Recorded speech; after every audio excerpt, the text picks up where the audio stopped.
கம்ப்ளீட்டாக ஒரு எஸ்ஏ டைப்பில் ஒரு எக்ஸாமினேஷன் எழுதுகிற மாதிரி இருக்குது. இது மட்டும் வந்து சென்டர்ஸில் எல்லோரும் யோசிப்பாங்க. இந்த 1 மணி நேரம் எக்ஸாமை வந்து எப்படி நடத்துறது, எவ்வளோ பேர் அக்காமடேட் பண்ணுறது, இதுக்கு ஹால் சூப்பர்வைசர் ரெடி பண்ணணும், அதுக்கான ஒரு டீமை ரெடி பண்ணணும், அப்புறம் ஒரு இடத்துலையும் எத்தனை சென்டர்ஸ்னு போடணும். இதுக்கு மட்டும் இப்போ பிளான் பண்ணதான் போதுமானது. அதே மாதிரி பார்த்திங்கன்னா, இந்த தேதியில் நம்ம நடத்துகிறோம் அப்படின்னு பிளான் பண்ணிட்டாங்கன்னா ஹால் டிக்கெட் வந்து டிசம்பர் 10ஆம் தேதியே நமக்கான வெளியிடுறதுக்கான வாய்ப்பு வந்து ரொம்ப அதிகம்.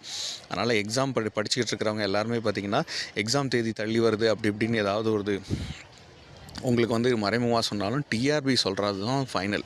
எல்லா இடத்துலையும் வந்து இதுக்கு நாள் தள்ளி வரும், இதுக்கு தள்ளி வரும் அப்படின்லாம் நிறைய விஷயங்கள் சொல்லிகிட்டு இருப்பாங்க. ஆனால் எப்போ வந்து ஆசிரியர் தேர்வு வரையும் முறையாக அறிவிக்கப்படும் வரை அந்த தேர்வு தள்ளி வைக்கப்பட மாட்டாது அப்படிங்கிறத தெரிவிச்சுக்கலாம். இது ரிலேட்டடாக வந்து ஏற்கனவே சேலஞ்சான 2,20,412 பேர் எழுதின பிஜிடிஆர்பி ஒரு நாள் 14 பாடங்களுக்கு நடத்தின இதே டிஆர்பியால் இந்த ஒரு சேலஞ்சிங்கான விஷயத்தை ஆல்மோஸ்ட் இது வந்து ஒரு 1,00,000 பேர் இருக்கலாம், இல்லை 1,30,000 பேர் 40,000 பேர் இருக்கலாம். இதில் என்ன